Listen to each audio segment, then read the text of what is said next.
الحمد لله وكفى والصلاة والسلام على سيد الرسل وخاتم الأنبياء ونشهد أن لا إله إلا الله وحده لا شريك له ونشهد أن سيدنا وحبيبنا وشفيعنا وكريمنا ورؤوفنا ومولانا محمدا عبده ورسوله أما بعد فأعوذ بالله من الشيطان الرجيم بسم الله الرحمن الرحيم وأحل الله البيع وحرم الربا عن جابر رضي الله تعالى عنه وعنهم قال قال رسول الله صلى الله عليه وسلم لا يدخل الجنة لحم نبت من السحت وكل لحم نبت من السحت كانت النار أولى به رواه أحمد رب اشرح لي صدري ويسر لي أمري واحلل عقدة من لساني يفقه قولي رب زدني علما وارزقني فهما رب انی لما انزلت الی من خیر فقیر۔ محبت ذوق سے درود شریف پڑھ لیں۔ اللہم صلی علی سیدنا محمد وعلی آل سیدنا محمد کما صلیت علی سیدنا ابراہیم وعلی آل سیدنا ابراہیم انک حمید مجید۔ اللہم بارک علی سیدنا محمد وعلی آل سیدنا محمد کما بارکت علی سیدنا ابراہیم وعلی آل سیدنا ابراہیم انک حمید مجید۔ میرے انتہائی واجب الاحترام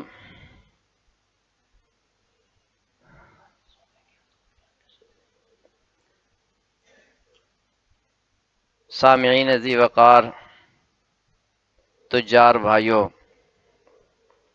اللہ رب العزت کے فضل و کرم سے آج یہ چھٹی تجارت نشست ہے جو ماہانہ بنیاد پہ منعقد ہوتی ہے۔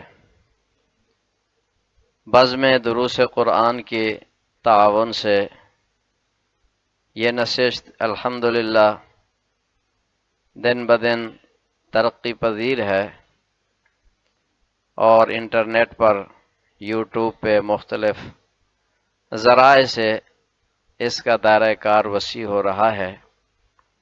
ایک سوچ، ایک فکر ہے کہ اللہ رب العزت نے اپنی مخلوق کو حرام سے بچانے کے لیے اور حلال پر لانے کے لیے بہت سی آیات نازل فرمائی ہیں۔ بڑی محبت سے اپنی مخلوق کو سمجھایا ہے، کلوا من الطیبات واعملوا صالحا، کلوا مما رزقکم اللہ حلالا طیبا، کہ حلال کھاؤ، طیب کھاؤ، پاکیزہ کھاؤ اور ناپاکی سے، گندگی سے، سود سے، حرام سے بچو۔ حرام کے کیا اثرات ہیں وہ آئے روز آنکھوں سے دیکھے جا رہے ہیں، وہ انشاءاللہ چند لمحوں بعد اس کے بارے میں بھی عرض کیا جائے گا۔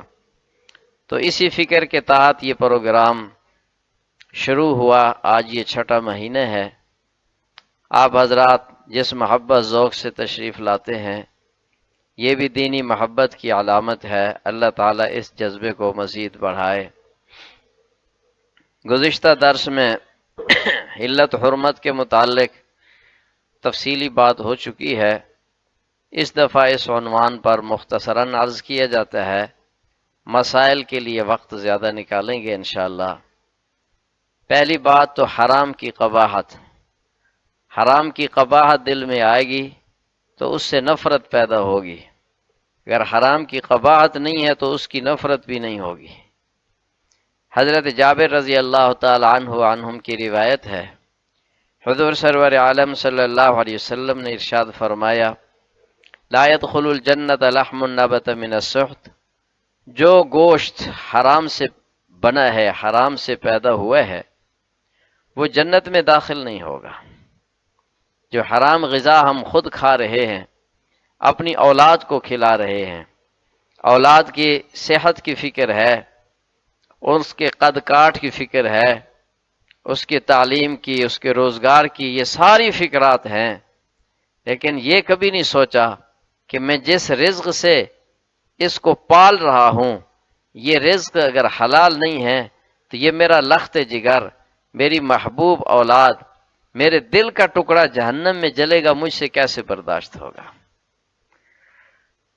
حضرت عمر بن عبد العزیز رحمۃ اللہ علیہ بہت بڑے جلیل القدر عظیم اللہ کے ولی گزرے ہیں اور حکمران گزرے ہیں، اتنی بڑی حکومت کے حکمران کہ پاکستان جیسے 50-60 ملک شامل ہوں، تب بھی ان کی حکومت کا جو دائرہ ہے وہ اس سے بھی وسیع تھا۔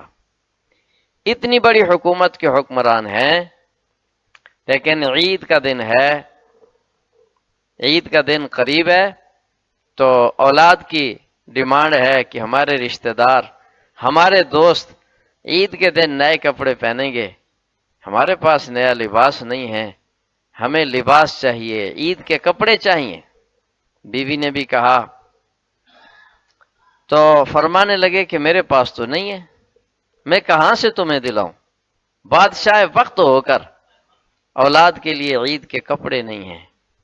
بیوی نے مشورہ دیا کہ جو آپ کا نگران ہے خزانچی، اس سے 1 مہینے کی پیش کی تنخواہ لے لیں، کپڑے لے لیتے ہیں، پھر اس کی کٹوتی ہو جائے گی، ایڈوانس تنخواہ۔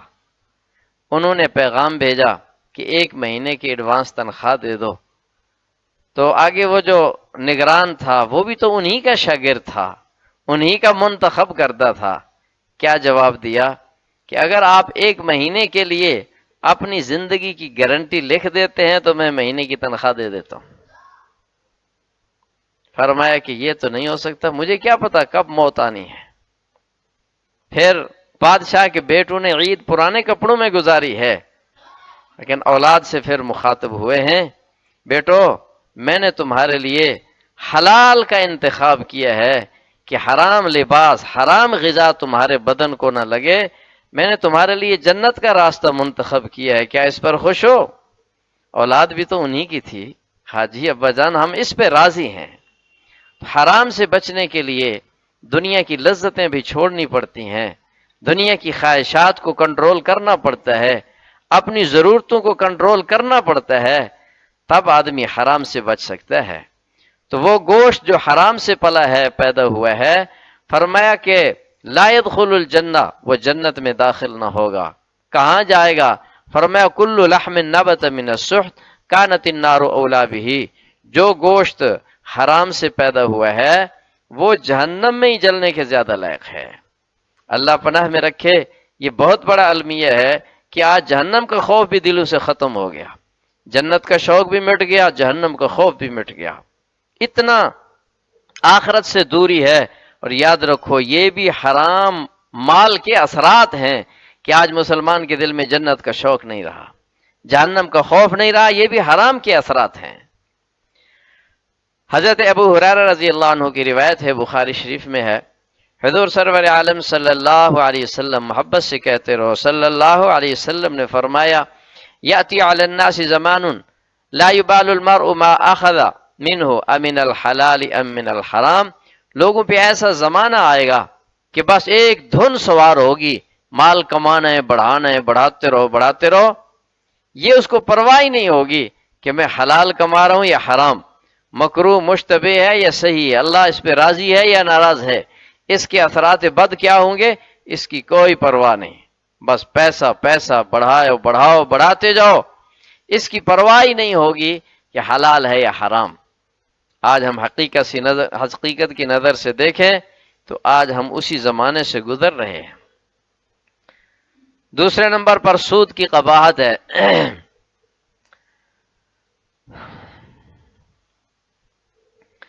حرام کے قسموں میں سے ایک خوفناک قسم سود ہے۔ سود کا لفظی معنی تو ہوتا ہے بڑھنا، بڑھوتری، لیکن ہر اضافہ، ہر بڑھوتری جائز نہیں ہوا کرتی۔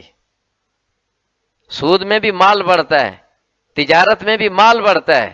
فرمایا احل اللہ البیع وحرم الربا، اللہ نے بیع والے اضافے کو تو حلال قرار دیا، سود والے اضافے کو حرام قرار دیا۔ آج ہم نے حلت حرمت کے ضابطے اپنے دماغ میں سوچ رکھے ہیں بھی اس سے کیا فرق پڑتا ہے، اس سے کیا فرق پڑتا ہے، بھئی انعامی بانڈز ہے، اس سے کیا فرق پڑتا ہے، کسی کا کیا نقصان ہے، ہم نے کسی کا کوئی ڈاکہ تو نہیں ڈالا، کسی کی چوری نہیں کی ہے، خود بخود انعام مل رہا ہے، اس سے کیا فرق پڑتا ہے؟ فرمایا حرم الربا، اللہ نے سود کو حرام قرار دیا۔ حرام کا مطلب کیا ہوا؟ جیسے نجاست پیخانہ حرام، نجس، فرمایا رجس، یہ رجس ہے، یہ گندگی ہے۔ سود کی خاص طور پہ قباحت آئی ہے، احادیث مبارکہ بھی کثیرہ اس بارے میں وارد ہوئی ہیں۔ حضرت عبداللہ ابن حنظلہ غسیل الملائکہ رضی اللہ عنہم کی روایت مسند احمد نے ذکر کی ہے، حضور سرور عالم صلی اللہ علیہ وسلم نے ارشاد فرمایا درہم ربا یأکلہ الراجل وہو یعلم اشد من 36 زنیہ، فرمایا کہ ایک شخص ایک درہم ربا کا استعمال کرتا ہے اور اس کو پتہ ہے کہ یہ ربا ہے، فرمایا 36 زنا سے یہ زیادہ برا ہے۔ 36 مرتبہ کوئی زنا کرے اور لوگوں کو پتہ ہو کہ یہ زانی ہے، معاشرے میں، گلی محلے میں اس کے لیے مشکلات پیدا ہوں گی، کوئی شریف آدمی اس کے پاس بیٹھنے کے لیے تیار نہیں ہوگا، اور جو روزانہ سود کھا رہا ہے اور اس پہ فخر کرتا ہے، سودی پیسے سے عیاشی کر رہا ہے، سودی پیسے سے لون لیا اور مکان بنوایا، گاڑی بھی لے لی اور اللہ تللے، اور سودی پیسے سے ہی حج عمرے پہ جا رہا ہے، اس کی عزت ہے، اس کو کوئی نہیں پوچھتا کہ تم کیا کر رہے ہو، اللہ کے رسول صلی اللہ علیہ وسلم کی نظر میں تو اتنا برا ہے۔ اور آپ کو یاد ہوگا گزشتہ درس میں دوسری حدیث بھی بیان کی تھی، فرمایا سود کی 70 قباحتیں ہیں، 70 برائیاں ہیں، ان میں سب سے جو ادنا درجے کی برائی ہے وہ اس طرح ہے جیسے کوئی آدمی اپنی ماں سے بدکاری کرے۔ پھر ماں کی بدکاری کو 36 سے ضرب دے دو، کتنا خوفناک جرم ہے۔ میرے بھائیوں، اپنی آمدن میں، اپنی ذرائع میں نظر رکھو، چیکنگ کرو، کہیں کی خرابی تو نہیں ہو رہی، کہاں کہاں گڑبڑ ہو رہی ہے۔ جس طرح صحت کے بارے میں ہم متوجہ رہتے ہیں، اسی طرح اپنی روحانیت، اپنی آمدن کے بارے میں متوجہ رہنا چاہیے۔ جب انسان حرام کھاتا ہے اور اپنی آمدن پہ توجہ نہیں رکھتا، اس کے اثرات بد، کچھ اثرات گزشتہ درس میں ذکر کیے تھے اور اب بھی کچھ باتیں عرض کی جاتی ہیں۔ یہ تیسرا عنوان ہے، حرام کے اثرات بد۔ نمبر 1، اپنی اصلاح سے بے فکری پیدا ہو جاتی ہے، بندہ اپنے کو اصلاح کا محتاج نہیں سمجھتا، کہتے ہیں میں جتنا کچھ ہوں نا بس ٹھیک ہوں، او جی سانو سارا پتہ، کسی کو سمجھانے کی بات کرو، آگے کیا جواب دے گا کہ ہمیں سارا پتہ ہے جی، یہ کافروں کو جا کے بتلاؤ۔ یہ جملہ عام گردش کر رہے ہمارے معاشرے میں۔ یہ کیوں ہو رہا ہے؟ اس وجہ سے کہ اس کا رزق حلال نہیں ہے۔ جس کا رزق حلال ہوگا اس کو اپنی اصلاح کی فکر ہوگی، تو اپنی اصلاح سے بے فکری، بلکہ نفرت کی حد تک دوری، نفرت کی حد تک جو دوری ہے، یہ اس حرام کے برے اثرات ہیں۔ نمبر 2، بڑوں کی روک ٹوک پر ناگواری ہوگی۔ یہ نوجوانوں پہ نہیں دیکھتے ہو، ماں باپ کی روک ٹوک انہیں اچھی نہیں لگتی، استادوں کی روک ٹوک اچھی نہیں لگتی، بڑے بھائی کی روک ٹوک اچھی نہیں لگتی، کہتے ہیں یہ ہمارے دشمن ہیں، ہمیں ہماری ترقی سے روکتے ہیں۔ یہ بڑوں کی روک ٹوک سے جو نفرت ہے، یہ بھی حرام غذا کے اثرات ہیں۔ کہاں کہاں سے حرام داخل ہو رہا ہے، کبھی اس پہ سوچا ہی نہیں ہے۔ نمبر 3، آخرت سے غفلت۔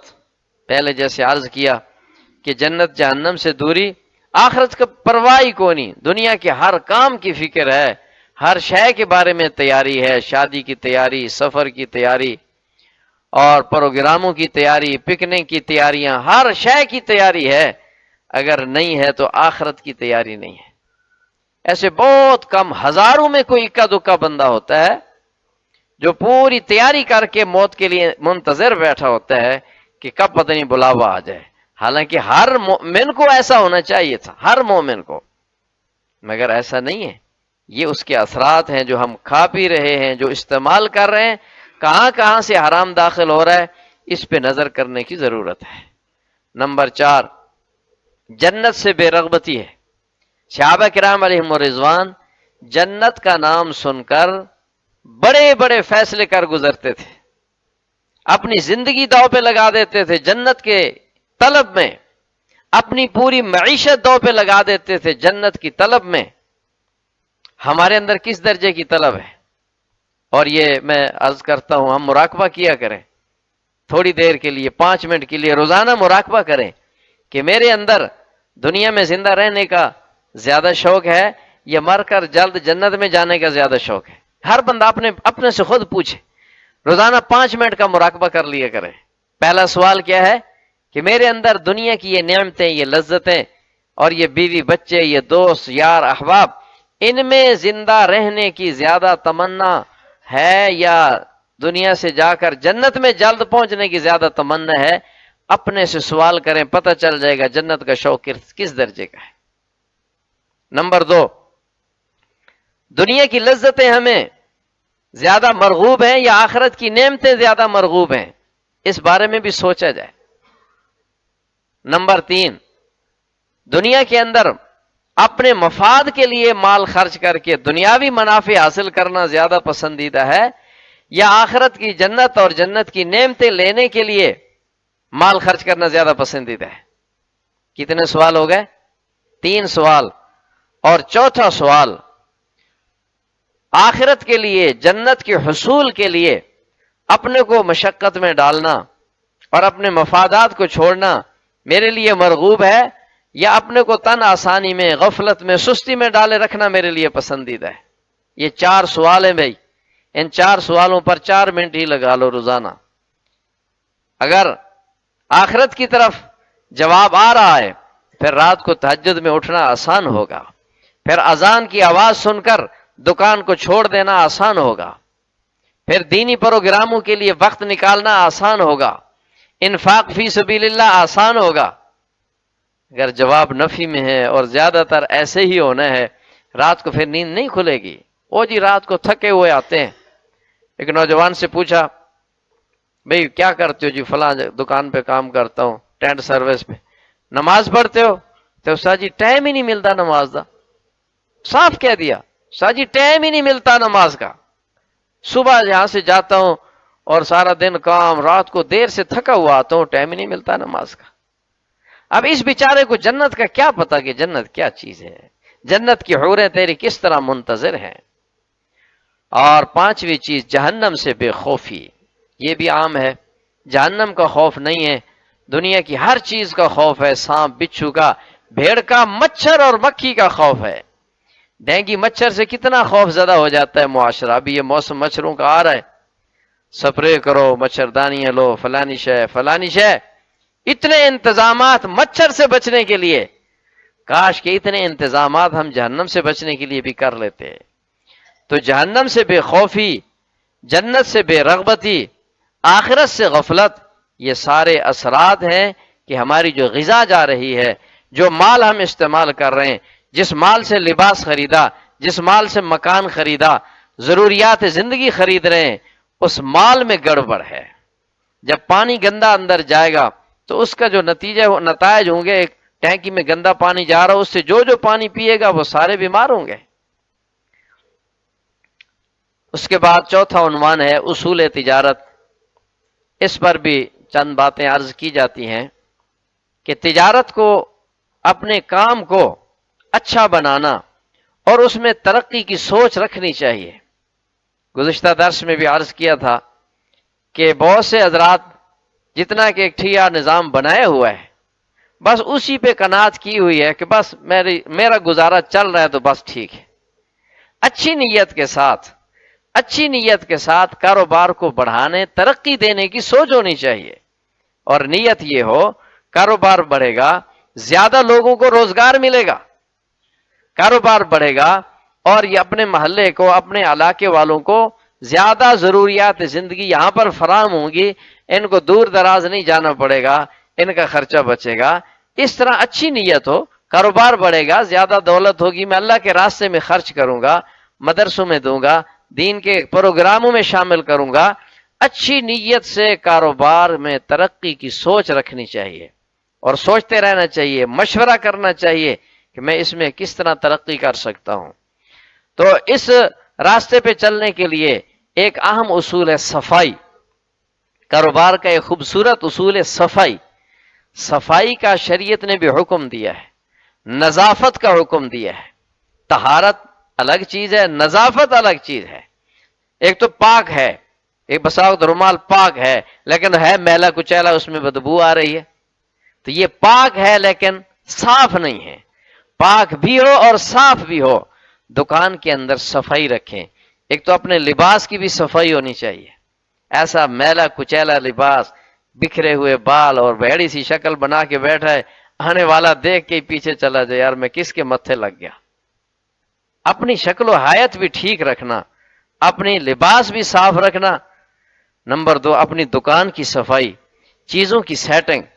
ایسا نہ ہو بندہ آئے تو خود بھی بندے کو پریشانی ہوتی ہے۔ ایک دوست ملا تو میں نے گیا اس کی دکان میں، بڑی سیٹنگ صفائی اور بڑا نظام تھا، دیکھ کے میرا بھی دل خوش ہو گیا۔ میں اس سے پوچھنے ہی لگا تھا کہ یہ انقلاب کیسے آ گیا، جبکہ میں اس کو 18-20 سال سے دیکھ رہا ہوں کہ اس کی دکان گندی میلی کچیلی، کوئی چیز ادھر پڑی ہے ادھر پڑی ہے، ایسے گڈمڈ نظام ہے۔ میں سوال کرنے ہی لگا تھا تو خود ہی اس نے بولا کہ یہ جو انقلاب آپ دیکھ رہے ہیں نا، یہ فوڈ اتھارٹی والے آئے ہیں تو ان کی وجہ سے یہ انقلاب آ گیا ہے۔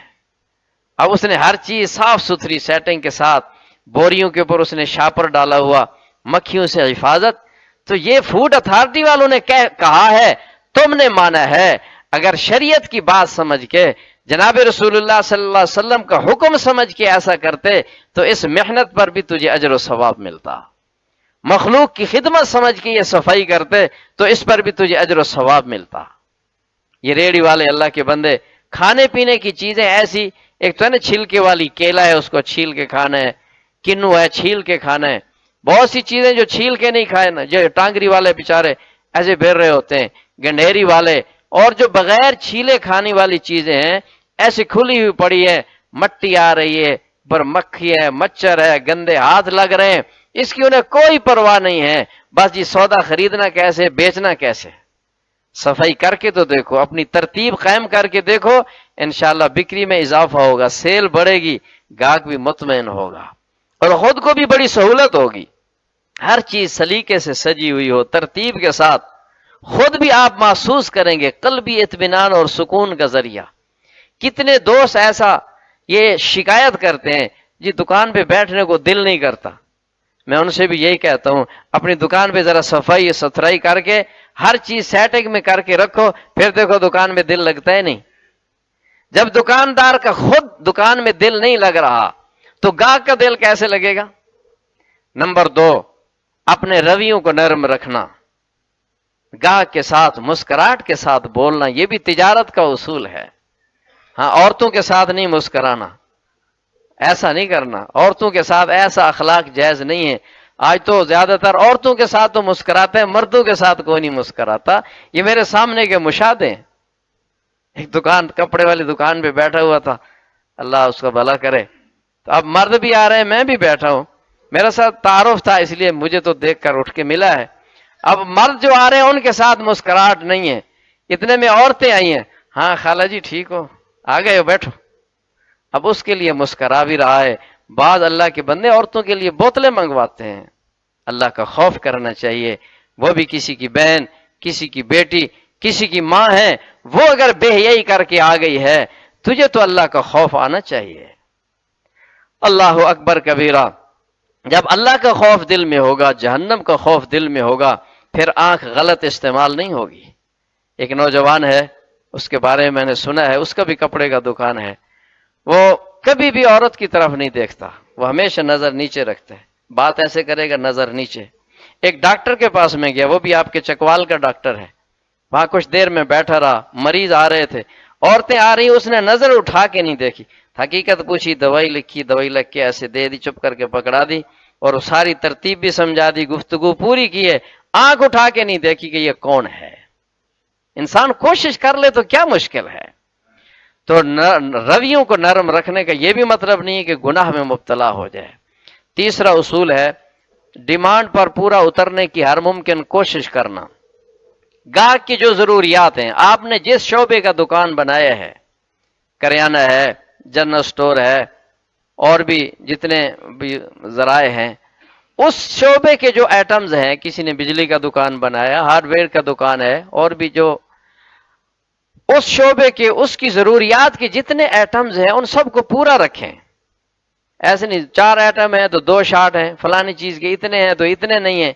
اب گاہک کی منشا یہ ہوتی ہے، جس نے وہ لسٹ جو بنا کے لایا ہے، جس نے کریانہ کا سامان لینا ہے لسٹ بنا کے لایا ہے، اس کی کوشش یہ ہوتی ہے کہ مجھے ساری چیزیں ایک جگہ سے مل جائیں۔ اگر آپ کے پاس 4 چیزیں ہیں، 4 نہیں ہیں، وہ کہے گا پھر جہاں سے باقی 4 ملنی یہ بھی وہیں سے لے لوں گا۔ یہ ایک اہم ترین اصول ہے۔ ہاں اگر یہ نیت ہو، چیزیں آپ کی پوری ہیں، یہ نیت ہو کہ میری تو سیل کچھ ہو چکی ہے، دوسرا دکاندار بیچارہ فارغ بیٹھا ہے، اس نیت سے اس کے پاس بھیج دو، بھئی یہ اس سے سامنے سے لے لو، وہاں سے ٹھیک مل جائے گی، یہ تو اچھی بات ہے، یہ تو ایثار اور قربانی ہے، لیکن اپنے ایٹمز مکمل رکھنے چاہیے، یہ تجارت کا اہم ترین اصول ہے۔ اور چوتھی چیز، اس نے آپ کو لسٹ دی ہے، 10 چیزیں اس میں لکھی ہوئی ہیں، 8 چیزیں ہیں، 2 نہیں ہیں، اس کو یوں نہ کہو کہ یہ 2 چیزیں نہیں ہیں، دوسری دکان سے منگوا کے اس کو وہیں مکمل کر دو، چاہے وہاں سے منگوانے میں آپ کو کچھ بھی نہ بچے، ہو سکتا ہے وہ آپ کو وہاں سے بھی پوری قیمت میں ملے، یہاں بھی آپ پوری قیمت پہ دے دیں، ان 2 چیزوں میں نفع نہیں لیں گے، کوئی حرج نہیں ہے، لیکن آپ کا گاہک پکا ہو جائے گا، گاہک نہیں ٹوٹے گا۔ یہ تھوڑا سا تکلف کر لیں، کوئی مشکل نہیں ہے۔ اسلام نے، شریعت نے ہمیں تجارت کے اصول بھی سکھلائے ہیں، کاش کہ دنیا والے اسلام کو سیکھنا شروع کر دیں، دنیا بھی سنور جائے گی، آخرت بھی سنور جائے گی۔ اس کے بعد چند مسائل ہیں جی۔ 5واں عنوان اللہ اکبر کبیرہ، صلی اللہ علی النبی الامی۔ پہلا مسئلہ پگڑی کے متعلق ہے۔ گزشتہ درس میں پگڑی پر بحث ہوئی تھی کہ یہ دکاندار دکان جب لی جاتی ہے کرائے پہ تو پگڑی کے عنوان سے یا ٹھیا کے عنوان سے، یہاں پتہ چلا ہے کہ یہاں اس کو ٹھیا چھڑوائی کہتے ہیں، ٹھیا لگائی یا ٹھیا چھڑوائی، اصل وہ پگڑی ہے، اردو میں اس کو پگڑی ہی کہتے ہیں۔ تو یہ عرض کیا تھا کہ پگڑی کا لین دین یہ حرام ہے، یہ ایک سودی نظام ہے، بلکہ اس کے بارے میں عرض کیا تھا کہ یہ ایک رشوت کی رقم ہے۔ دکاندار رشوت دے کر جب دکان حاصل کرتا ہے تو اس کا کاروبار اگرچہ جائز ہوگا، وہ 5 وقت کا نمازی تہجد گزار ہوگا، وہ بڑا مطمئن ہے کہ میں ٹھیک کام کر رہا ہوں، لیکن رشوت دے کر جو دکان حاصل کی ہے، کاروبار جائز ہونے کے باوجود اس کے وہ حرام اثرات، اس کی لہریں آپ کے رزق پہ بھی پڑتی رہیں گی، روحانیت پر بھی پڑتی رہیں گی۔ جیسے یہ کمپنیوں کے کھمبے ہوتے ہیں، موبائل کمپنیوں کے کھمبے، کھمبا آپ کے گھر میں نہیں ہے، پڑوسی کی حویلی میں ہے، لیکن اس کی جو لہریں ہیں، اس کے برے اثرات ہیں، وہ ارد گرد ہر طرف پڑ رہے ہوتے ہیں، وہ ان آنکھوں سے نظر نہیں آ رہے۔ اس بات کو تو تسلیم کرتے ہو کہ نہیں؟ جب سائنس کو مان لی ہے تو روحانیت کو بھی مان لو۔ سائنس نے روحانیت سمجھانا آسان کر دی ہے کہ یہ لہریں، یہ موبائل ہے، موبائل کہتے ہیں بھی دل کے قریب نہ رکھو۔ اب ڈاکٹر دل کے مریضوں کو روکتے ہیں، حالانکہ اس میں سے کچھ نکلتا ہوا نظر نہیں آ رہا، کوئی آگ نہیں نکل رہی، شعلے نہیں نکل رہے، لیکن سائنس کہتی ہے کہ اس میں سے لہریں نکلتی ہیں جو دل پہ اثر کرتی ہیں۔ سائنس نے کہہ دیا تو مان لیا، شریعت کہتی ہے کہ حرام کی لہریں ہیں، اس کو ماننے کے لیے تیار نہیں ہے۔ اللہ اکبر کبیرہ۔ تو پگڑی حرام ہے۔ پھر سوال ہوا تھا کہ اب اس کا حل کیا ہے؟ اس کا ایک جواب تو یہ عرض کیا تھا، اس کا حل یہ ہے کہ مالک کو بھی ایسے پروگراموں میں شریک کرو، اس کو بھی شریعت سمجھ آئے، وہ پگڑی سے باز آ جائے، دنیا کے مفاد کو چھوڑ دے، اور اس کے بدلے زر ضمانت کے طور پہ، سیکورٹی کے طور پہ رقم لے سکتا ہے۔ پھر اس پر غور و فکر کیا، کیونکہ مسئلہ پوری طرح حل ہوا نہیں تھا، اس میں دکاندار کو بھی ٹینشن ہے کہ کسی وقت بھی وہ اٹھا دے۔ اب ایک دکاندار اپنی دکان پہ 10 سال 20 سال محنت کر کے ایک ماحول بناتا ہے، جب دکان چل جاتی ہے مالک اٹھا دے گا، دکاندار کا بھی نقصان ہے۔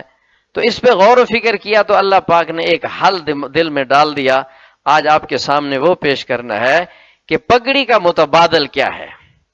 پگڑی کا متبادل بھی یہ ہے، فرض کرو آپ نے 10,000 روپیہ لے کر یا 10 لاکھ روپیہ لے کر بطور پگڑی کے، بطور ٹھیے کے قبضے کے آپ نے دکان اس کے حوالے کرنی ہے، تو آپ اس دکان کے حصے بنا لو، آپ اس دکان کا آدھا حصہ، تیسرا حصہ یا چوتھا حصہ 10 لاکھ کے بدلے اس کو فروخت کر دو۔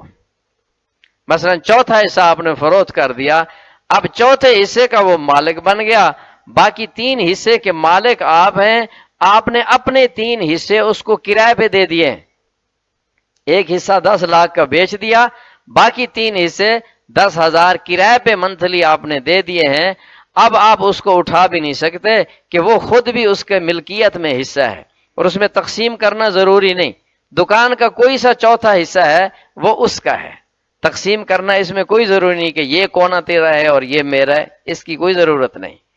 تو یہ حصہ اس کا جب بن جائے گا تو اس کی پریشانی بھی حل ہو جائے گی، جب بھی اٹھائیں گے وہ تو من وجہن مالک، کسی درجے کا مالک بن چکا ہے۔ پھر جب یہ بندہ کسی اور کو ٹھیا جیسے فروخت کرتے ہو، یہ فروخت کرنا چاہے گا، وہی اپنا حصہ 10 لاکھ کا آگے فروخت کر دے، 12 کا کر دے، 15 کا کر دے، جتنے کا سودا بن جائے وہی اپنا حصہ فروخت کر کے اب اگلا بندہ اسی میں کرائے پہ بیٹھے گا اور اصل مالک کو اس کے 3 حصوں کے کرایہ دیتا رہے گا۔ اللہ اکبر کبیرہ۔ یہ سورت سمجھ آ گئی؟ کیوں بھائی، یہ آسان ہے مشکل ہے؟ اس میں تو کوئی پریشانی نہیں ہے جی۔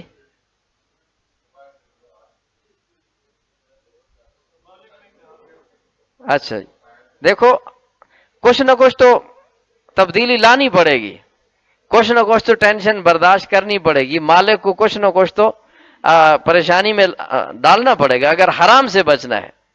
حرام کی کوئی ٹینشن نہیں ہے۔ زر ضمانت کی تفصیل پچھلے درس میں ہو چکی ہے، اس کے سارے احکام بیان کیے جا چکے ہیں، اس لیے اب دہراتے نہیں ہیں، اور مسائل بھی ہیں۔ زر ضمانت کی تفصیل آ گئی ہے، تو وہ ہو جائے تو اچھی بات ہے، اگر نہ ہو تو اس کا ایک متبادل حل یہ ہے، لیکن اب جب وہ مالک بن جائے گا چوتھے حصے کا، اس میں پھر مالکانہ جو احکام ہوں گے شریعت کے وہ بھی مرتب ہوں گے۔ زر ضمانت میں یہ عرض کیا تھا کہ جو رقم زر ضمانت کے طور پہ جمع کرا چکا ہے اس رقم پہ زکوٰۃ بھی لازم ہے، وہ رقم اگر حج کے برابر ہے تو اس کی وجہ سے حج بھی اس پر فرض ہوگا، اس کی وجہ سے اس پہ قربانی بھی واجب ہوگی کہ مالک وہ ہے۔ جب یہ اس کا چوتھا حصہ خرید چکا ہے تو اس رقم میں جو 10 لاکھ اس نے دیا، اس رقم کی وجہ سے اس پر زکوٰۃ لازم نہیں ہے، اگر دیگر اور کوئی نصاب نہیں ہے تو یہ مال تجارت اب نہیں رہا، مال تجارت نہیں رہا۔ اسی طرح اس کے چونکہ ضرورت کا حصہ بن چکا ہے، اور اگر کوئی جائیداد نہیں ہے تو اس کی وجہ سے حج بھی لازم نہیں ہوگا، کیونکہ یہ زائدہ ضرورت نہیں رہا، یہ اس کی ضرورت کا حصہ بن گیا۔ اور اسی طرح اس میں پھر وراثت بھی جاری ہوگی، وہ فوت ہو گیا ہے تو یہ آگے اولاد میں چلے گی، یہ سلسلہ چلتا رہے گا، یہ اس کا متبادل ہے۔ مزید اس پر کوئی آپ کے دل میں جو اشکالات ہیں وہ آپ لکھ کر دے جائیں، انشاءاللہ بیان کے بعد 2 مفتیان کرام موجود ہوں گے، آپ ان کو اپنے سوالات لکھوا دیں گے۔ اس کے بعد دوسرا مسئلہ ہے ود ہولڈنگ ٹیکس۔ یہ گزشتہ درس میں یہ عرض کرنا تھا، رہ گیا۔ ود ہولڈنگ ٹیکس کا مطلب یہ ہوتا ہے کہ آپ کوئی چیز خریدتے ہیں، اس کی ادائیگی مثلا 20,000 کی شے خریدی ہے، یہ رقم آپ نے اس تک پہنچانی ہے، تو اگر بذریعہ بینک یہ رقم پہنچاتے ہیں تو اس پر بینک کٹوتی کرتا ہے، اس کٹوتی کو ود ہولڈنگ ٹیکس کہتے ہیں۔ کسی سے آپ نے قرضہ لیا، قرضے کی ادائیگی کرنی ہے، اگر بینک کے ذریعے ادائیگی کرتے ہیں تو اکثر بینک اس پر ٹیکس کاٹتے ہیں۔ اب سوال یہ ہے کہ یہ ٹیکس کس کے ذمے ہے؟ بائے کے ذمے ہے، جس نے چیز آپ کو بیچی ہے، جس سے آپ نے 20,000 کی شے لی ہے، اگر بائے کے ذمے ہے، آپ ادھر سے 20,000 پورا بھیجیں گے تو ٹیکس اسی میں سے کٹ جائے گا، باقی پیسے اس کو مل جائیں گے۔ اگر یہ ٹیکس مشتری کے ذمے ہے تو آپ 20,000 تو مکمل رقم اس تک پہنچائیں گے، باقی ٹیکس آپ اضافی طور پہ اپنی جیب سے ادا کریں گے۔ تو یہ ٹیکس کس کے ذمے ہے اس کے بارے میں وضاحت سمجھیں۔ اول تو کوشش یہ کی جائے کہ بینک کی بجائے نقد ہاتھوں میں دے دی جائے رقم، تو یہ اس ان مسائل سے آدمی بچ جائے گا، لیکن بڑی رقموں میں مسائل ہوتے ہیں، بینک کے ذریعے مجبوری بن جاتی ہے، بلکہ آج تو اکثر کاروبار بینک پہ چلا گیا ہے۔ تو اس میں پہلے طے کر لیا جائے کہ یہ ٹیکس کس کے ذمے ہوگا۔ پہلی صورت کیا ہے کہ اس میں طے کر لیا جائے کہ یہ ٹیکس کس کے ذمے ہوگا، جس کے ذمے طے ہو گیا وہی ادا کرے گا۔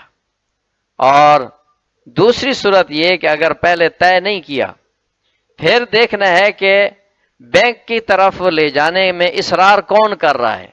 اگر مشتری چاہتا ہے کہ میں اسی طرح رقم آپ کو پہنچاؤں گا، بائے کا اصرار یہ ہے کہ نہیں نہیں میرے اکاؤنٹ میں بھیجو گے، اگر اس کا اصرار اسی طرح کا ہے تو پھر ٹیکس بائے کے ذمے ہے۔ اگر بائے یہ کہتے ہیں کہ بس مجھ تک رقم پہنچنی چاہیے، جیسے کیسے پہنچا دو، اور اس کی مجبوری ہے کہ اس نے بینک کے ذریعے ہی بھجوانی ہے، تو پھر ٹیکس بائے کے ذمے، مشتری کے ذمے ہے جو رقم بھجوا رہا ہے۔ اور تیسری صورت یہ ہوتی ہے، بسا اوقات ایک عرف کا ایک ماحول بن چکا ہوتا ہے کہ ٹیکس کس نے ادا کرنا ہے۔ بڑے کاروباروں میں جو ایک عرف چل رہا ہوتا ہے، عرف کے مطابق ٹیکس کی ادائیگی ہوگی۔ اور تیسرا مسئلہ ہے ود ہولڈنگ ٹیکس بصورت قرض۔ قرض کے اندر بھی ایسا ہے کہ قرض جب لیا ہے اس وقت یہ طے کر لیا جائے کہ واپسی کس صورت میں ہوگی۔ اگر اس وقت طے کر لیا واپسی بینک کے ذریعے ہونی ہے اور ٹیکس کس کے ذمے ہونا ہے یہ طے کر لیا، تو اس کے مطابق ٹیکس کی ادائیگی ہوگی۔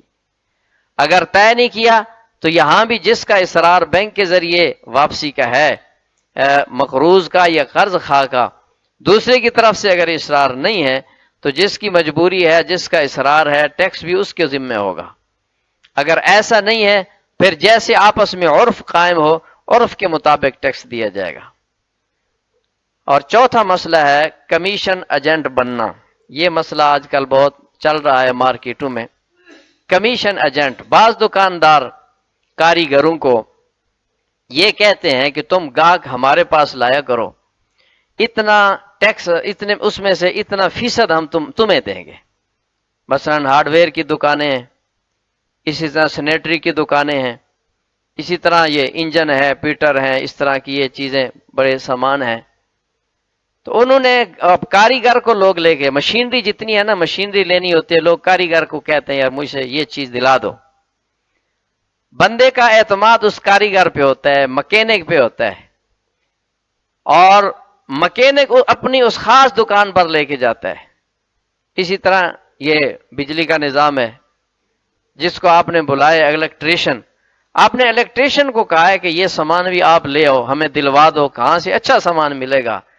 تو جس کے ساتھ اس کی بات چیت ہو چکی ہے وہ اس دکان پہ لے کے جائے گا، دوسری دکانوں پہ لے کے نہیں جائے گا، بلکہ اس کی برائیاں بیان کرے گا، ان کا مال اچھا نہیں ہوتا، یہ دو نمبر مال ہوتا ہے۔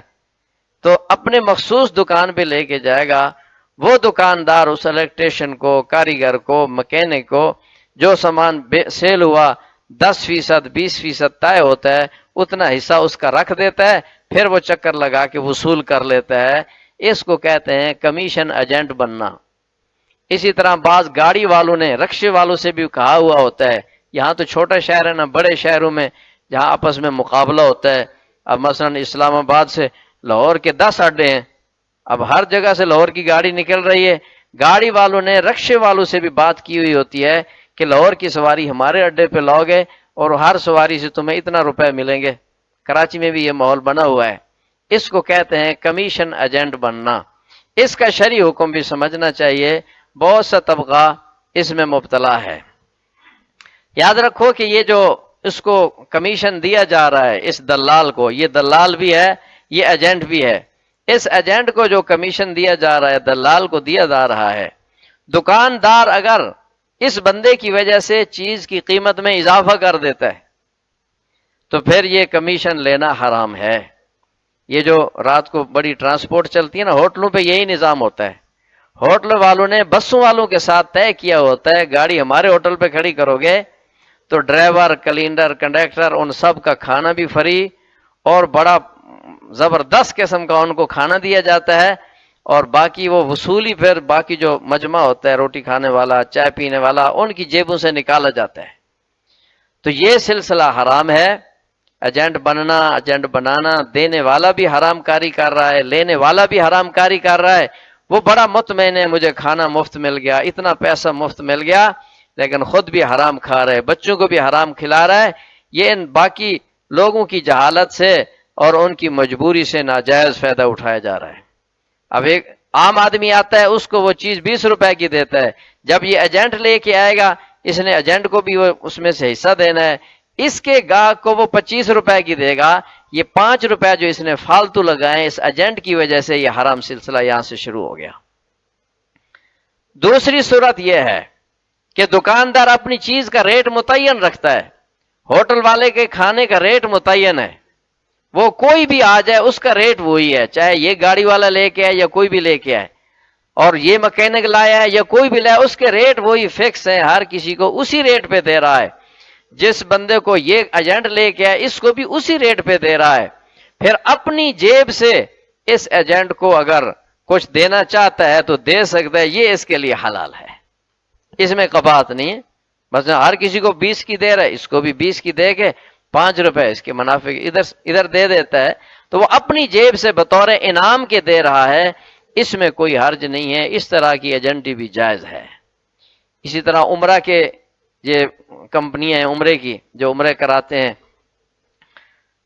مختلف قسم کی، انہوں نے بھی ایسے پیکج رکھے ہوتے ہیں، بندے ہمارے پاس بھیجو گے تو ہر پیکج سے ہر عمرے والے ہر حاجی سے 2000 4000 ہم تمہیں دیں گے، وہاں بھی یہی حکم ہے۔ اگر اس کی وجہ سے وہ ریٹ میں اضافہ کر دیتے ہیں، پیکج مثلا 80,000 کا ہے، وہ 85 کا دے کے 5000 اس کو دے دیتا ہے، یہ حرام ہے۔ پیکج 80 کا ہے، ہر کسی کے لیے 80 کا ہے، پھر اس میں سے 5000 اس کو دے دیتا ہے، یہ جائز ہے۔ پانچواں مسئلہ ہے، یہ بھی بڑا گمبھیر مسئلہ ہے، اصل قیمت بتانے میں غلط بیانی اور بیع مرابحہ کے اصول۔ اصل قیمت بتانے میں گاہک غلط بیانی کیوں کرتا ہے، وہ بتاتا کیوں ہے؟ پہلے تو یہ سمجھو گاہک کو شے کی اصل قیمت بتانا شرعن کوئی ضروری نہیں ہے، اس کو کوئی ضروری نہیں بتاؤ کہ میں اتنے کی لے کے آیا ہوں یا اتنے کی مجھے پڑی ہے تو میں اتنے کی دے رہا ہوں، اس کی کوئی ضرورت نہیں۔ لیکن اگر اس کو اصل قیمت بدلاؤ گے تو اس بیع کو بیع مرابحہ کہتے ہیں شریعت میں۔ بیع مرابحہ یہ ہے کہ گاہک کو مطمئن کرنے کے لیے، کوئی دوست ہے تعلق والا ہے مطمئن نہیں ہو رہا، اس کو اصل قیمت بتلا کے پھر اس پہ بتلا دو میاں اتنا میں آپ سے پرافٹ لے رہا ہوں۔ اگر اصل قیمت بتانے میں غلط بیانی کی ہے، بعض اس پہ قسم بھی اٹھا لیتے ہیں، اور چلو جی آپ کو سچ بتا دیتا ہوں، آپ ماشاءاللہ بزرگ آدمی ہیں، فلاں ہیں فلاں ہیں، آپ کو سچ بتا دیتا ہوں۔ میں کہا کرتا ہوں یہ دکاندار جو ہے نا، ناراض نہ ہونا، عورتوں اور مولویوں کے لیے انتظار بیٹھے ہوتے ہیں۔ عورتوں کو لوٹنا اور مولوی کو لوٹنا بڑا آسان ہے، کہیں ہمیں بھی لوٹنا لینا، مہربانی کرنا، لیکن ہوتا ہمارے ساتھ ہوتا ہے، میں خود بازار جاتا ہوں نا، ہوتا ہے ایسے ہی ہے، عورت کے انتظار میں ہوتا ہے، 20 کی چیز ہے اس کو 60 کی بتا کے پھر 20 روپے رعایت کر دے گا، عورت بڑی خوش ہو جاتی ہے، جی وہ تو 60 دسیندات میں 40 دی چاہیے، بڑی خوش ہو جاتی ہے۔ اور جو مولوی صاحب آ جائے گا اس کا اکرام ہو، جی حضرت صاحب آپ آ گئے ہیں، دوسری بات ہی کوئی نہیں، بس آپ اسی قیمت پہ لے جاؤ، تو اس کو حضرت صاحب کہہ کے خوش بھی کر لیتے ہیں اور جیب بھی صاف کر لیتے ہیں۔ تو یاد رکھو پہلی بات کہ اصل قیمت بتلانا ضروری نہیں ہے بھی یہ اتنے کی ہے، بس اتنے کی میں نے دینی ہے، اس میں کوئی رعایت کرنا چاہتا ہے تو کر بھی سکتا ہے، اتنے کی ہے آپ کو میں اتنے کی دوں گا، تو اس میں کوئی حرج نہیں ہے۔ لیکن اگر اصل قیمت بتلائی ہے پھر خیانت کرنا حرام ہے، پھر یہ امانات کے درجے میں آ جاتا ہے، تو مرابحت کے حکم میں آ جائے گا۔ بیع مرابحت اس کو کہتے ہیں کہ اصل قیمت بتلاؤ اور اس میں اضافہ، بھی میں اتنا منافع لے رہا ہوں، اور اصل قیمت مثلا آپ نے چیز 20 روپے کی خریدی ہے اور آپ تک پہنچنے میں اس پر خرچ آ گیا ہے 5 روپے، تو اس کو یوں کہہ دو کہ مجھے 25 میں پڑی ہے، یوں نہ کہو کہ میں نے 25 میں خریدی ہے، پھر جھوٹ ہو جائے گا، میں نے 25 میں پڑی، مجھے 25 میں پڑی ہے، تو اس میں وہ قیمت اضافی شامل کر سکتے ہو کہ اس کو آپ تک پہنچنے میں جو آپ کے اخراجات آئے ہیں، لیکن اس میں جو مزید اخراجات ہیں، اب اس میں دکان کا کرایہ، بجلی کا بل، نوکر کی تنخواہ، اپنی دہاڑی، یہ ساری چیزیں اگر اس میں شامل کرو گے تو وہ 30 تک پہنچ جائے گی. یہ اخراجات شامل نہیں کر سکتے. جو اس کے یہاں منتقل کرنے میں، راستے میں مزدوری، لوڈنگ، اتارنے کے اور کرائے کے جو اخراجات ہیں، صرف وہ شامل کر کے کہہ سکتے ہو کہ مجھے اتنے میں پڑی ہے، پھر یہ بے مرابہ بن جائے گی، یہ بے جائز ہے. ایک دکاندار نے یہ مسئلہ پوچھا، میں نے کہا یار تم اصلی قیمت کیوں بتلاتے ہو؟ کہتے نہیں جی نہیں، اصلی قیمت تو ہم ماں کو بھی کبھی نہیں بتاتے. واضح کہا کہ اصلی قیمت تو ہم ماں کو بھی نہیں بتاتے، لیکن گاہک کو تو مطمئن کرنا ہوتا ہے، ایسا نہ کریں تو وہ پھر ہم سے چھوڑ کے دوسری دکان پہ لے لے گا. وہ ان کو صحیح لوٹتے ہیں، پھر بندے خوش بھی ہوتے ہیں. تو اس طرح اگر چالاکی اور چکر بازی کر کے کسی کو لوٹ لیں گے تو مال حرام ہو جائے گا. دیکھنے میں یہ نظر آ گیا کہ میری چیز بک گئی، اتنے روپے آ گئے، 100 آ گئے، 1000 آ گئے، لیکن اس کے جو اثرات بد ہیں وہ دوسری طرف سے کتنے نقصانات ہو جاتے ہیں، اس کی کبھی پرواہ نہیں کی. بیماریوں میں پیسہ لگ جائے گا، مقدموں میں لگ جائے گا، بہت سے مسائل میں ادھر سے نکلے گا، اور یہ حرام کا گناہ اسی طرح سر پہ قائم ہے، دوسری طرف سے کئی گنا زیادہ پیسہ نکل بھی گیا. اور مسئلہ ہے جی لاٹری والی اشیاء کی خرید و فروخت. بازار میں بہت سی چیزیں ایسی ہیں جن میں انعام نکلتے ہیں، بچوں کی چیزیں ہوتی ہیں، یہ ٹافیاں اور پاپڑ اور اس طرح کی چیزیں. بعض چیز پیکٹوں کے اندر لاٹری نکلتی ہے، کسی کی کوئی گھڑی نکل آئی، کسی کی کوئی اور کھلونا نکل آیا. تو یہ لاٹری کی بے، اس کا شرعی حکم کیا ہے؟ یہ بھی پچھلے دنوں ایک دوست نے پوچھ لیا. آپ سے یہی کہا جاتا ہے کہ آپ اپنے مسائل لکھ کر لایا کرو، ہمیں پتا ہوگا تو ہم بحث میں شامل کریں گے. اگر پوچھیں گے نہیں اور لکھ کر نہیں لائیں گے، ہمیں کیا پتا آپ کو کیا مسائل درپیش ہیں. جو بھائی جس شعبے سے وابستہ ہے، جو جس کاروبار سے وابستہ ہے، اپنے کاروبار کے متعلق سوچا کرو، پورا مہینہ لکھتے رہا کرو. یہاں بھی انشاءاللہ مفتیان کرام موجود ہیں، ان کو لکھوا کر جاؤ، لکھے ہوئے مسائل پھر بحث میں آئیں گے. قلم کاغذ جیب میں رکھا کریں. تو لاٹری کی بے کا کیا حکم ہے؟ یاد رکھو اس میں قیمت ہر چیز کی برابر ہوتی ہے. مثلا وہ 10 روپے کا پیکٹ ہے، اس میں لاٹری ہو یا نہ ہو وہ پیکٹ 10 روپے کا ہی ہے، تو 10 روپیہ اس چیز کی قیمت ہے. مثلا اس میں بسکٹ ہے یا پاپڑ ہے، 10 روپیہ اس پاپڑ کی قیمت ہے. جو لاٹری کے لیے کھلونا کمپنی نے ڈال دیا، وہ کمپنی اپنی طرف سے انعام کے طور پہ دے رہی ہے. بعض پیکٹوں میں ڈالے گی، بعض میں نہیں ڈالے گی، تاکہ ہمارا مال زیادہ بک جائے. اس کی بے بھی ممنوع نہیں ہے، یہ بھی جائز ہے. اس میں کوئی دھوکہ نہیں ہے کہ وہ بسکٹ اگر بغیر لاٹری کے لوگے ویسے بھی تو وہ 10 روپے کا ہے، لاٹری ڈال دو تب بھی 10 روپے کا ہے. چیز کی آپ پوری قیمت دے رہے ہیں. آگے کسی کا نصیب ہے، کسی کو اضافی چیز مل گئی ہے، ٹھیک ہے، نہیں ملی تب بھی کوئی جھگڑا دکاندار کے ساتھ کوئی جھگڑا بھی نہیں کرتا کہ میری لاٹری کیوں نہیں نکلی. اس واسطے اس کی بے شراء بھی جائز ہے. اور 7واں مسئلہ، بڑا اہم ترین مسئلہ، منافع کی شرح کا تعین کیسے کیا جائے. یہ مسئلہ پہلے بھی کئی حضرات نے پوچھا ہے، اس پر مختصراً پہلے بھی بات ہوئی ہے. پہلی بات یہ سمجھو کہ شریعت نے کسی بھی شے کے منافع متعین نہیں کیے. حضور سرور عالم صلی اللہ علیہ وسلم بازار میں تشریف لائے، صحابہ آپ صلی اللہ علیہ وسلم خود بازار میں تشریف لایا کرتے تھے، اپنے شاگردوں صحابہ کرام کی نگرانی فرمایا کرتے تھے. جس طرح ان کے اعمال، ان کی عبادات کی نگرانی فرمائی، اسی طرح معاملات کی بھی نگرانی فرمائی. نماز کی نگرانی، ان کے حج کی نگرانی، ان کے جہاد کی نگرانی، ایک ایک بات کی اصلاح فرمائی. آج تو یہ چیز کوئی سننے کے لیے تیار نہیں ہے. کوئی ہے جو علماء کو اپنا نگران بنا دے کہ آپ کو میرے اوپر پورا تسلط حاصل ہے، آپ جب چاہیں مجھے تنبیہ کریں، مجھے روکیں، مجھے سر تسلیم خم ہوگا. اپنے آپ کو کسی کے حوالے کرو، کسی اللہ والے کے، کسی ماہر عالم کے حوالے کرو کہ آپ ہم نے آپ کو اپنے اوپر پورا اختیار دے دیا، آپ ہماری پوری نگرانی کریں، تب کام بنے گا. تو صحابہ کرام علیہم رضوان نے پورا اختیار دیا ہوا تھا. تو آپ صلی اللہ علیہ وسلم بازار تشریف لے، صحابہ کرام جمع ہو گئے، یہی درخواست کی، ساعر لنا یا رسول اللہ صلی اللہ علیہ وسلم، یا رسول اللہ صلی اللہ علیہ وسلم ہمارے لیے قیمتوں کا تعین فرما دیجئے، ہم کتنی کون سی چیز کس طرح بیچیں، کتنے ریٹ پہ بیچیں، کتنا منافع کریں۔ حضور صلی اللہ علیہ وسلم نے فرمایا اللہ هو المسعر، یہ قیمتوں کے بھاؤ یہ اللہ ہی متعین کرتا ہے، میں یہ کام نہیں کرتا۔ آپ صلی اللہ علیہ وسلم نے ریٹ متعین نہیں فرمایا، شریعت نے منافع کی شرح متعین نہیں کی ہے۔ ایک صحابی کو آپ صلی اللہ علیہ وسلم نے رقم دی، غالباً 1 درہم دیا کہ جا کر کوئی بکری خرید کے لاؤ، تو انہوں نے تلاش کیا، اس کے بدلے میں 2 بکریاں خرید لی، پھر ایک کو دوبارہ 1 درہم کے بدلے بیچ دیا، بکری بھی لے آئے اور درہم بھی لے آئے۔ حضور صلی اللہ علیہ وسلم کے پاس پہنچے کہ ڈبل منافع کما لیا نا، بکری بھی واپس آ گئی اور درہم بھی واپس آ گیا۔ حضور صلی اللہ علیہ وسلم نے ان کی اس بیع پر خوشی کا اظہار فرمایا اور ان کی بیع کے لیے برکت دی، اللہ تیری بیع میں برکت عطا فرمائے، پھر وہ درہم بھی اس کو ہدیہ کر دیا۔ تو اس سے علماء نے اخذ یہ کیا ہے کہ ڈبل منافع لینا بھی جائز ہے، اس میں کوئی منع نہیں ہے۔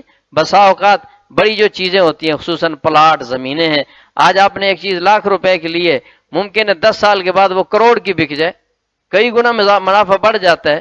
اچانک اس طرف سڑک نکل گئی، کوئی مارکیٹ بن گئی، کوئی ایسا، یا راتوں رات قیمتیں چڑھ جاتی ہیں، اس لیے شریعت نے منافع کی حد متعین نہیں کی۔ دوسری بات یہ سمجھیں کہ یہ روزمرہ جو استعمال ہونے والی چیزیں ہیں، جو ایک مارکیٹ کا نظام ہے، اس میں منافع عام ماحول کے مطابق رکھنا چاہیے، اس میں غبن فاحش نہ کیا جائے۔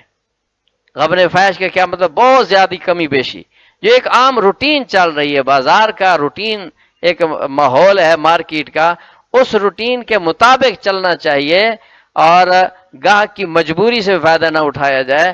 اس روٹین کے مطابق چلیں گے، آپ کی تجارت میں برکت بھی ہوگی۔ تھوڑے منافع والا ہمیشہ کماتا ہے، یاد رکھو، یہ بھی تجارت کا اصول ہے کہ تھوڑے منافع والا ہمیشہ کماتا ہے، جو زیادہ منافع لیتا ہے وہ کبھی کبھی کماتا ہے۔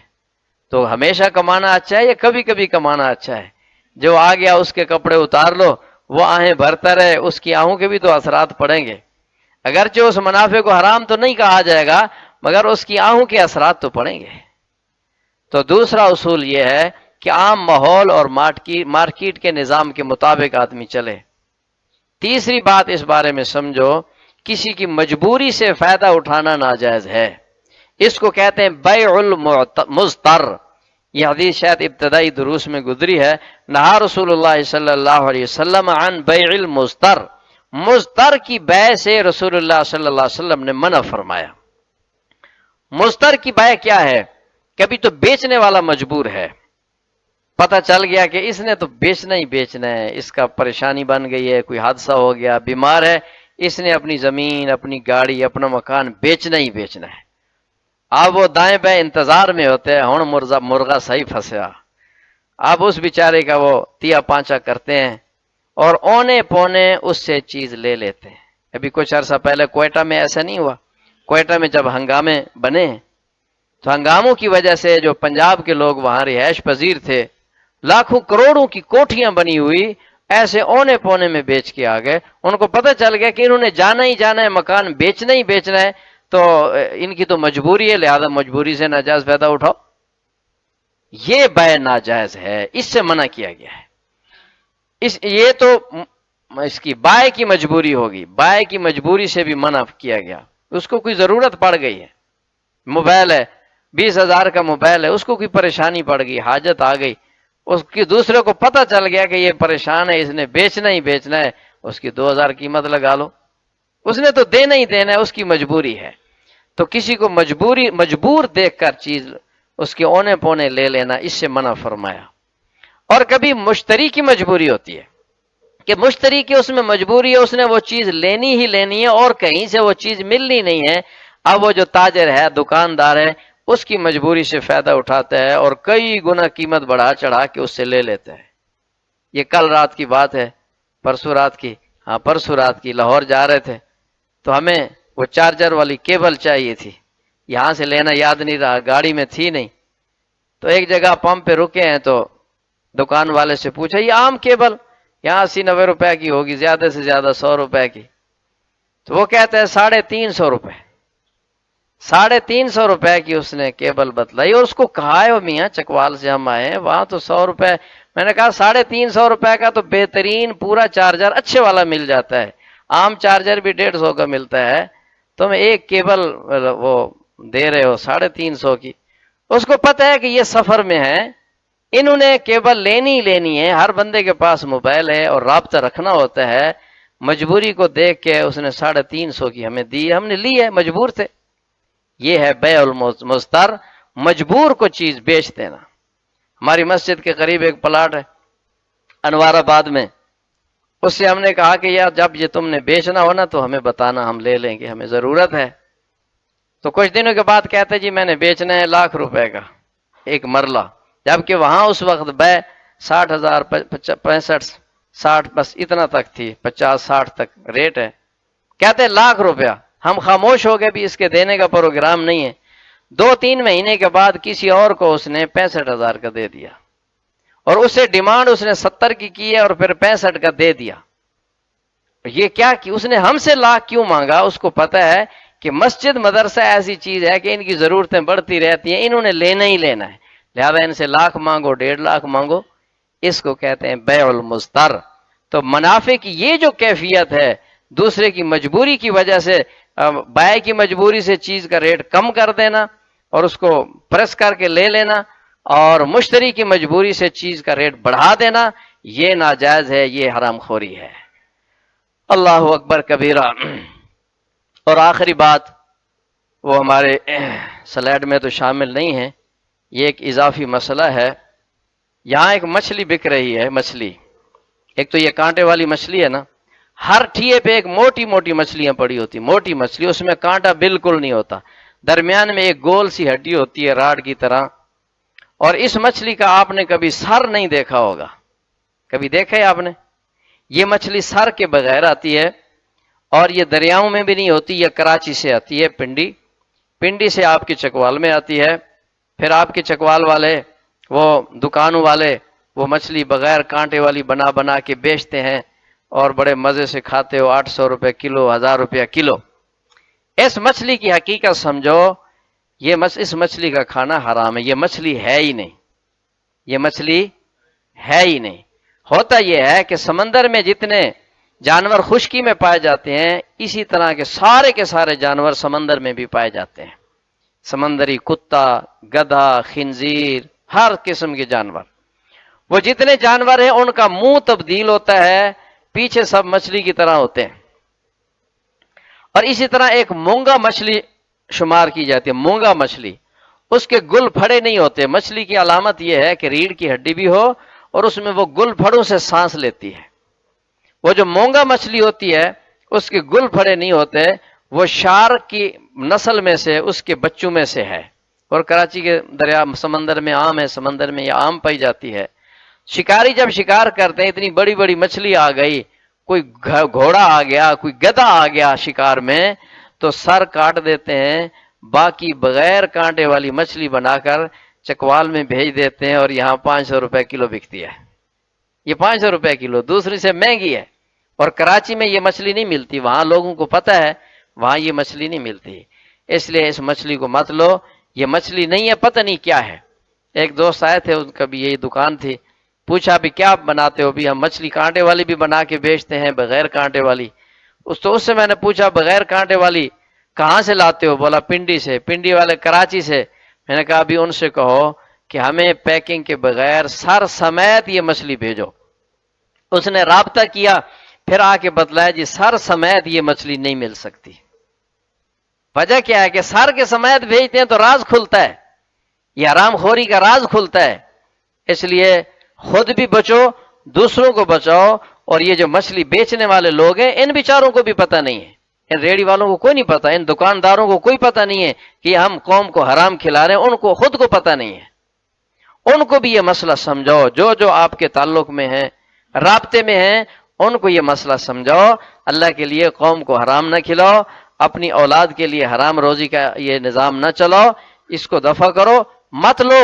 جو مچھلی ایک حلال چیز ہے، سمندری جانوروں میں مچھلی کے سوا سارے جانور حرام ہیں فقہ حنفی میں، اللہ پاک حرام سے بچائے، حلال پہ قناعت نصیب فرمائے۔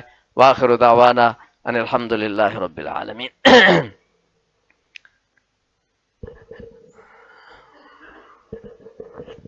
یہ